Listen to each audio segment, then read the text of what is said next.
Hi and welcome. In this course you will learn how you can use data science, machine learning, deep learning and generative AI.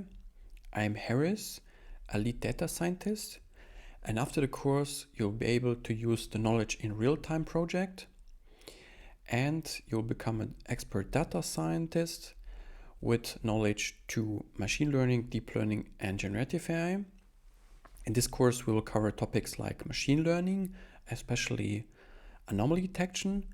We will use deep learning to train our neural nets when it comes to classification and forecasting.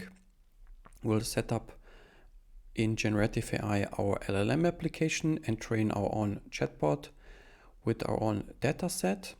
We'll use REST APIs to extract data. We will also use ChatGPT when it comes to data science. So start your journey today, click on the course and see you there.